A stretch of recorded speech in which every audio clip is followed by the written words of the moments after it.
اس پر بیٹی کے قتل کا الزام تھا جو ثابت ہونے پر اسے سزا سنا دی گئی تھی۔ آپ بھی پڑھیے اس کی کہانی اس کی زبانی۔ میرا نام مدیحہ شبیر ہے۔ میں اس وقت پنجاب کی ایک جیل میں قید ہوں۔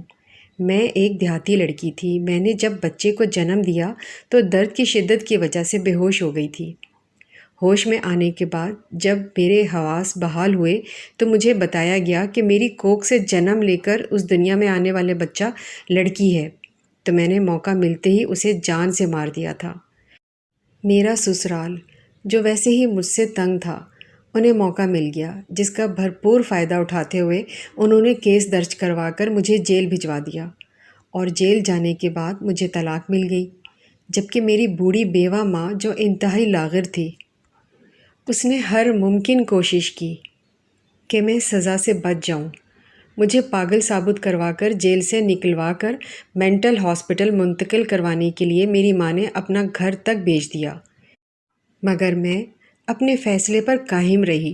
بالکل نارمل انداز میں ٹیسٹ کروائے، وکیل کے بتائے گئے بہانے اور ایکٹنگ بالکل بھی نہ کی، جس کی بنا پر مجھے دوبارہ جیل شفٹ کر دیا گیا اور میری بوڑھی بیوہ ماں کو لاوارث لوگوں کے لیے بنائے گئے ایک فلاحی ادارے کے سپرد کر دیا گیا۔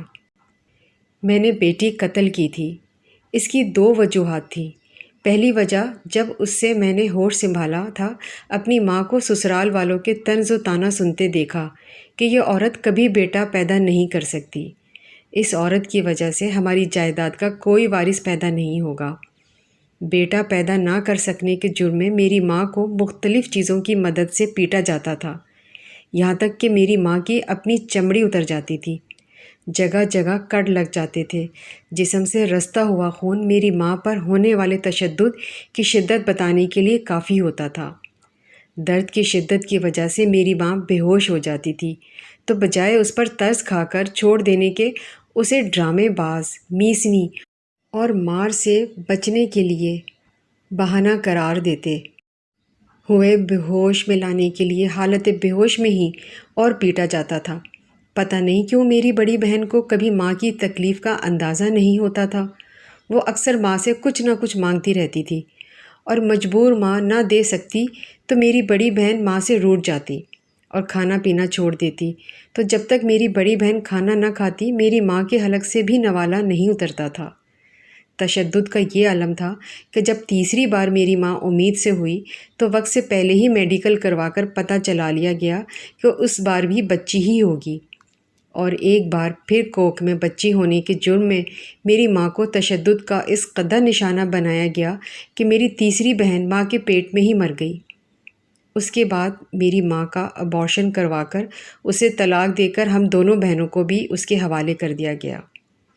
میں نے زندگی میں پہلی بار اللہ تعالیٰ کا صدقے دل سے شکر ادا کیا جب میری ماں کو طلاق دی گئی تھی اور مجھے میری ماں کی کفالت میں دے دیا گیا تھا۔ تب میں چھوٹی تھی، مجھے نہیں پتہ تھا کہ میری ماں کن مجبوریوں کی وجہ سے میرے باپ کا تشدد برداشت کرتی تھی۔ جب ماں کو ہمارا رزق کمانے کے لیے لوگوں کی غلیظ نظروں کا سامنا کرتے دیکھا، جب ہم دونوں بہنیں ماں کے ساتھ گھر سے باہر نکلیں تو مرد نما ہجڑوں کو اپنے اور اپنی ماں کے بارے میں باتیں کرتے، کہے لگاتے سنا، تو تب سمجھ آیا کہ زندگی کیا ہے۔ میری ماں کیوں اتنا ستم برداشت کرنے کے بعد بھی میرے والد کی دہلیز سے چپکی رہتی تھی۔ خیر، وقت گزرتا رہا، جیسے تیسے ہم بہنیں جوان ہو گئیں اور میری ماں ہمارے لیے مناسب رشتے تلاش کرنے لگیں۔ جو بھی آتا ہماری شکل دیکھ کر پسند کرتا، مگر مالی حالات دیکھ کر چھوڑ دیتا۔ اگر کوئی مالی حالات کے ساتھ قبول کرتا تو شرط رکھتا کہ شادی کے بعد لڑکیاں کما کر خود بھی کھائیں گی اور شوہر کا گھر بھی چلائیں گی۔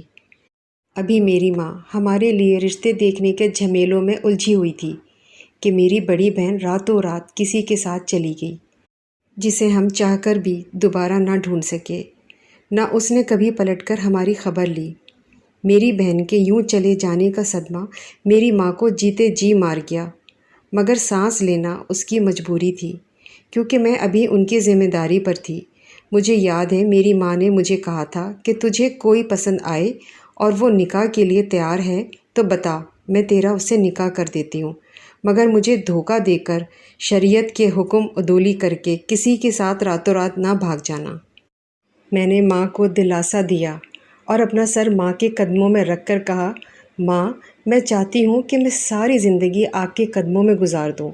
میری ماں نے مجھے روتے ہوئے سینے سے لگا لیا اور ایک بار پھر میری خاطر رشتہ ڈھونڈنے لگی، مگر افسوس اب کوئی مجھے دیکھنے کے لیے بھی آنے پر تیار نہ تھا، کیونکہ اب ماں کے طلاق یافتہ ہونے، غریب ہونے کے علاوہ میری بڑی بہن کا گھر سے فرار ہو جانا بھی میرا جرم ٹھہرایا گیا تھا۔ خیر میری ماں نے ہر ممکن کوشش کی، مگر کوئی مناسب آدمی نہ ڈھونڈ سکی جو مجھ سے شادی کے لیے تیار ہو۔ آخرکار مجھے ایک ٹانگوں سے معزول لڑکے کے ساتھ بیاہ دیا گیا۔ میرا گھر ایک بار پھر بدل گیا، مگر قسمت نہ بدلی۔ میرا سسرال بھی میری ماں کے سسرال جیسا نکلا۔ ان کو بھی پہلی بار میں ہی بیٹا چاہیے تھا، اور وہ بھی بالکل صحت مند، اپنے بیٹے یا بھائی جیسا معذور نہیں۔ اور بیٹے کی چاہ میں 3 بار ان لوگوں نے میری DNC کروائی تھی، جبکہ چوتھی بار میں امید سے ہوئی تو متعلقہ ڈاکٹر جو پہلے 3 بار میری DNC کر چکی تھی، انہیں مجھ پر ترس آ گیا۔ انہوں نے میڈیکل رپورٹ میں بتایا کہ اب کی بار لڑکا ہوگا۔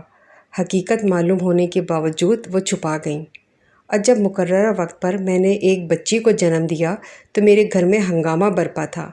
مجھے جادوگرنی، شیطان کی پجارن اور جنات کے سائے کے علاوہ پتہ نہیں کن کن الزامات سے نوازا گیا۔ بعد میں کہا جا رہا تھا کہ اس نے غیر مرئی طاقت کے ذریعے اور چلے کاٹ کر بیٹے کو بیٹی میں بدل دیا ہے۔ اپنے سسرال کی حرکات و سکنات دیکھ کر مجھے میری ماں کا سسرال یاد آ رہا تھا۔ ہوش و حواس میں آنے کے بعد میں نے موقع ملتے ہی اس نومولود کو اپنے ہاتھوں سے قتل کر دیا تھا۔ میں نہیں چاہتی تھی کہ آج میری بیٹی میرے لیے سسرال میں تانا بنے، کل جوان ہو کر اپنی مرضی سے چلی جائے تو میرے لیے تانا بنے، یا پھر میں اسے بیاہ دوں اور وہ اپنے سسرال میں میری طرح بیٹا پیدا نہ کر سکنے کے جرم میں زیر عتاب رہے۔ میں نے بیٹی کا قتل کر کے میرا سسرال جو مجھ سے جان چھڑانا چاہتا تھا، انہوں نے مجھے گرفتار کروا دیا، جیل بھجوا دیا اور پھر طلاق دے دی۔ میرے لاکھ روکنے پر بھی میری ماں نے مجھے بے قصور سمجھتے ہوئے میری ضمانت کروانے کی کوشش کی۔ جب کسی بھی صورت میں ضمانت نہ مل سکی تو وہ تھک ہار گئیں، تو مجھے جیل سے نکال کر مینٹل ہاسپٹل منتقل کروانے کی کوشش کی، مگر ناکام رہیں۔ آج میں جیل میں سزا کاٹ رہی ہوں۔ میری ماں کسی فلاحی ادارے میں رہ رہی ہے، جبکہ آئندہ کے لیے ہماری نسل سے کوئی مدیحہ شبیر پیدا نہیں ہونے والی، کیونکہ میں اپنی نسل کا اختتام اپنے ہاتھوں سے کر چکی ہوں۔ مگر اس قوم کو، امت مسلمہ کے مردوں سے التجا کرتی ہوں کہ خدا کے لیے عورت پر اتنا ظلم نہ کریں کہ وہ اپنے ہاتھوں سے اللہ تعالیٰ کی رحمت و اپنی بیٹی کا گلا گھونٹ کر اسے موت کے گھاٹ اتار دے۔